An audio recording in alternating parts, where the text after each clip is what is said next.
Unlike many other television shows, this world keeps expanding every year.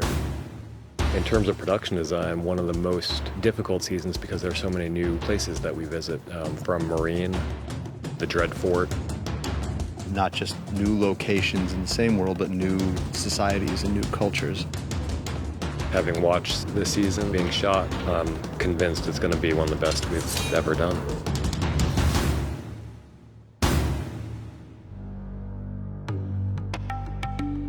We first see them approaching Marine, which is in Slavers Bay. It's the next town. It's the final area that she wishes to liberate. On the way, they see that the road leading up to Marine is lined with dead bodies of children, slave children. It's a message from the great masters. I'll tell our men to ride ahead and bury them. You don't need to see this. You will do no such thing. I will see each and every one of their faces. I think it kind of pushes Dani to see that she really needs to do something about this city, and I think it's kind of like a driving force for her in this series. Marine is the biggest city that they've yet to come across. It's vast, it dwarfs all their previous cities that they've met on the road. It feels like a very real, vibrant, old culture, and it also feels like a culture that we've never really seen before. It's a merging of modern and ancient and everything in between, and we fell in love with it the second we saw it.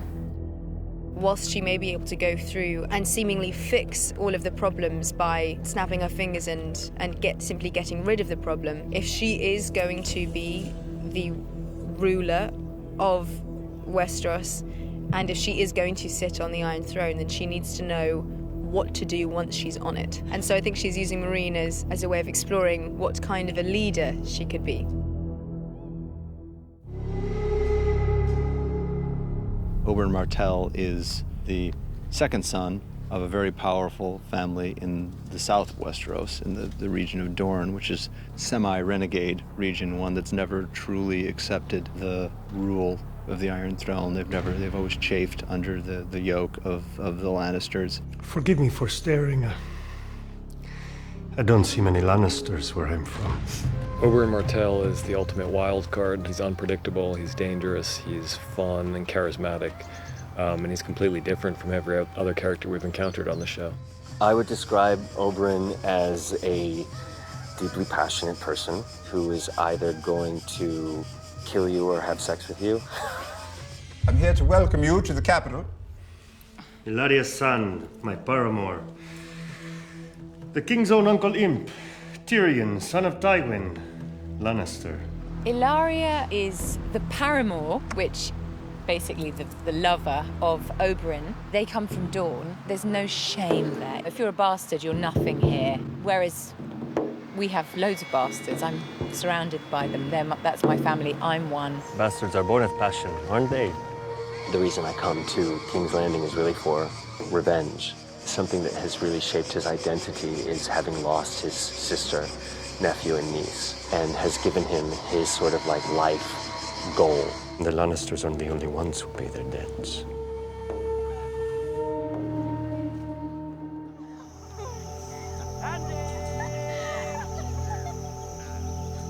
Ramsay's a lovely guy, really warm, friendly person.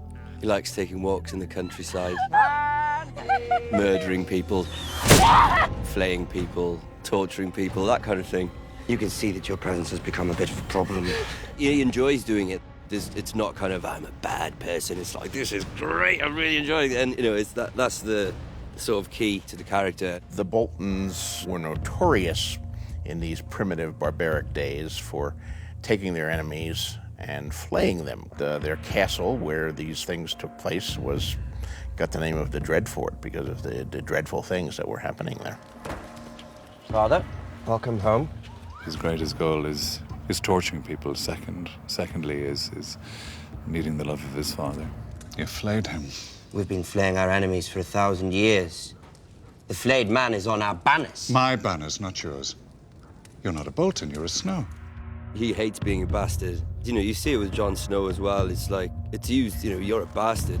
You almost don't have a saying. You're like a subservient part of the society. He thinks he's, you know, a sadistic psycho, as we all do, but then he sees that there's method in his madness, and that he manages to gain very valuable information through his torture of Theon.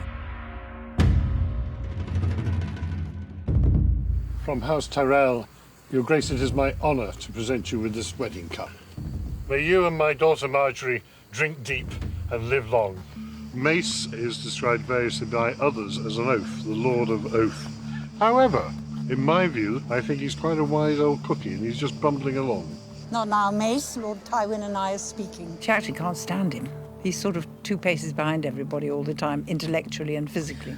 The power in the Tyrell family is with the women, it's with Olenna, so Mace sort of bumbles in and you understand that he's not really where the brains of the mission statement for the family are. But I am interested in the welfare of my children, by which I mean I want them to sit on the Iron Throne.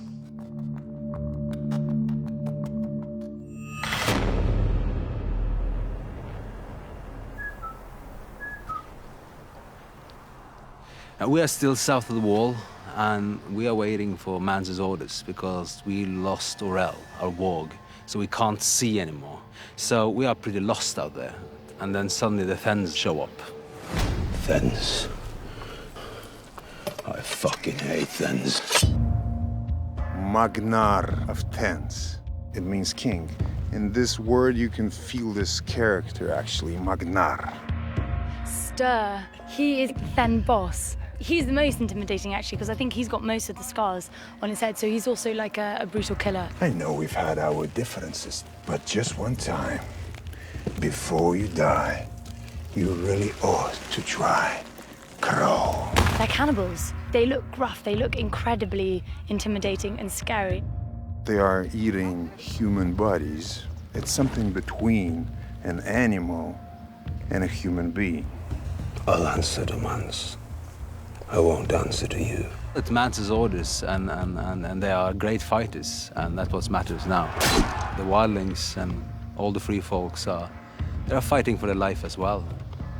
And the winter is getting close, and the White Walkers are getting closer.